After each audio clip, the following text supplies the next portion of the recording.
FJ-BSW02. What's up, guys? It's Charles here with Rocket Punch Army to do a review of the Fantasy Jewel FJ-BSW02. What a strange name, but that's what it's called. If you've been following my previous video, or if you watched it, it was of the red lion. Today we have the green lion.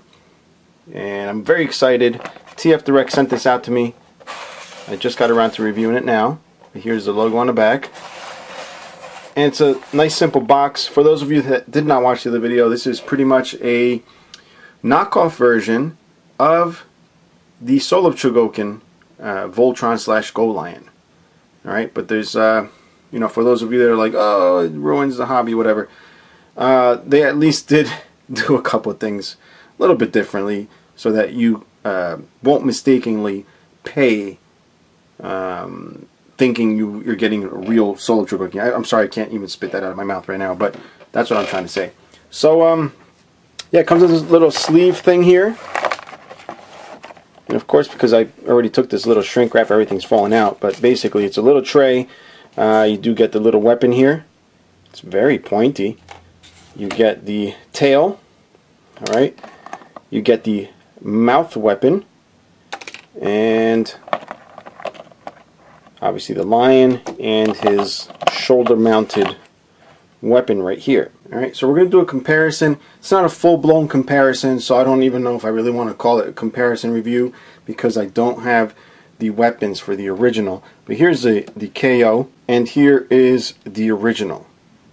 Alright, you can probably already spot a few differences. I think what they're going for here is like really not trying to grab too much attention from Bandai, you know, by making a few things different. I mean, immediately you'll notice a big difference. I guess we'll start off, you know, doing some of the comparisons. Alright, so the KO, just as it was with the red lion, does not have any die cast in the legs. The original does have die cast in the middle section here. Alright, but notice the heads. Do you see any difference between the heads? That's right, he's got a red lion head. I don't know if this is identical to the red one. I'll see if I can scrounge that from around here somewhere. But look at that. It's definitely not the same head. So they're really trying to like keep this, I guess, from looking exactly like the original. Notice the little green section or red section with the little black rectangle. Notice the size difference. Also notice the shoulders. This is rounded. It's got like a bulging muscular type looking thing, and these are just straight. Just straight up straight. And if we move to the rear, you'll notice the details are also different for the rear section. I forgot to put the tail on this guy.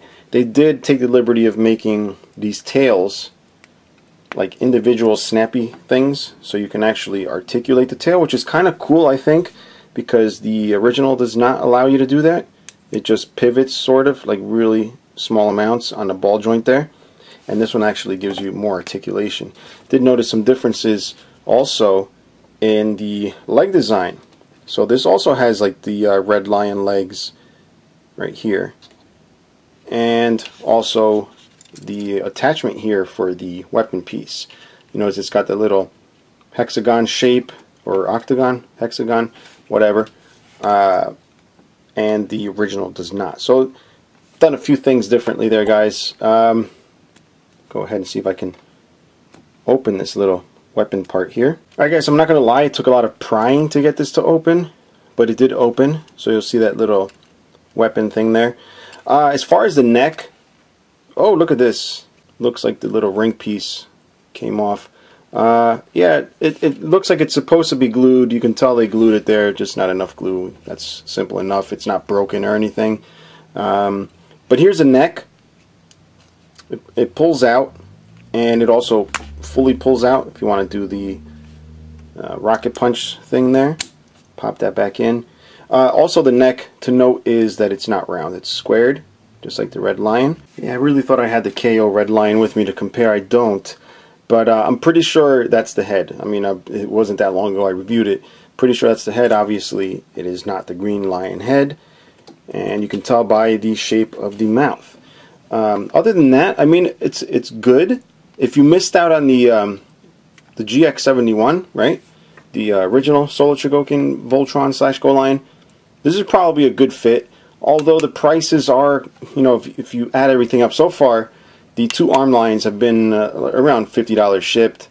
Apparently the blue line is also the same price, so I don't think they're carrying on what we expected, which was to have the prices go up, you know, for the bigger lions. I'm sure the black line will be more, but you're getting close to the original price, maybe even the same.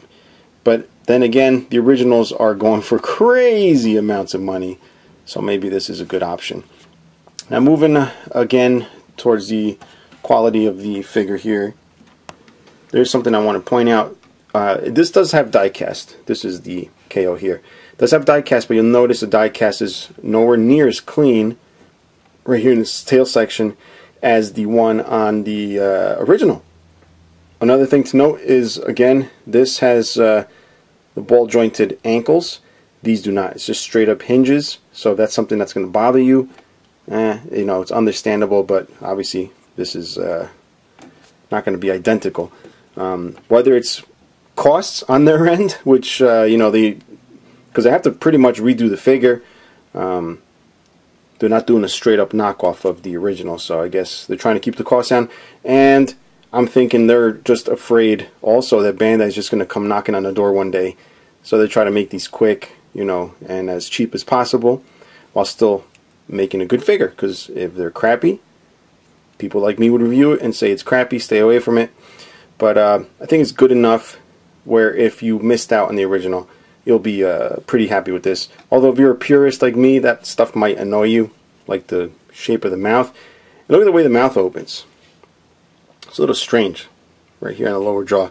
So you got the little firing, or it's not really firing, but you got that little weapon in the mouth. It is a little bit different than the one in the Green Lion, or the other Green Lion, the original. See if we can compare them there. Just pretty much the same, just not as detailed. And see if he holds this little weapon here. For some reason, I think I don't know, I think this might be molded differently. Can anybody please verify with their weapons that are handy? Mine are not handy. Everything's packed in storage, but it does tab in there really nicely. Then you also have this here. Now is this the, I guess this is the Green Lion one, but which is weird because this tabs in with tabs or whatever, and this one has holes. So this might be a little different than the original also. So that tabs in right there. And then you got this one, which will go right on the other side. Just like that. Why am I not extending the legs? Being really weird here. Whoa! The legs! No! The tail, I mean. Anyway, extend the legs here. I did want to show you something about the legs. You'll notice the legs are like really rubbing up against this silver piece. They kind of are.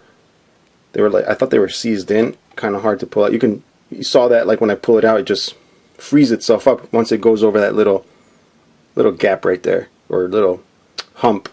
The original also has like that little curvy design there, but you'll notice it's definitely not as clean on this guy as it is on this one. But where the hell's the tail? Alright.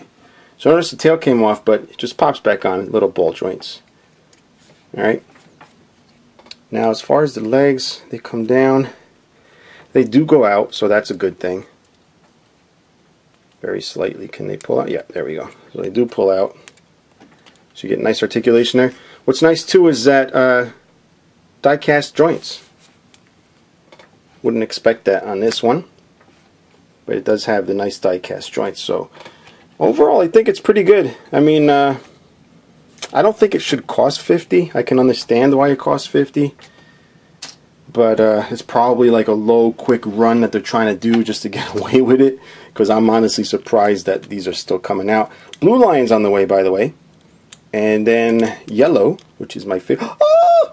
What am I doing? This is the original. Alright, so there we go. Should be fair and pull these out too. Alright, I think that's pretty much it, guys. I mean, there's nothing groundbreaking here. Again, it looks like they just reused the mold. They're trying to just get these out there for you guys to buy. But it's going to look great on display. I don't know how good they're going to connect. We'll have to see till all of them come out.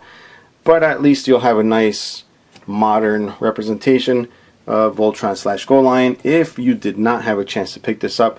Again, I still don't know if they're going to release that. The whole licensing thing, it seems like it's being done in spurts.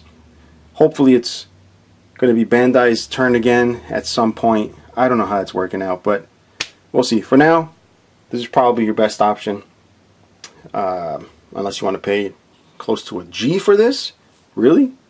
Anyway, if you have any questions, comments, leave them below. Thanks again, tfdirect.com, for sending this out. Stay tuned for the Blue Lion. Hopefully they'll send that out also for me to review. Otherwise, it'll just not make sense for me to only review 2 figures. But yeah, that's it, guys. I'll talk to you soon, or whatever, video soon. Bye-bye.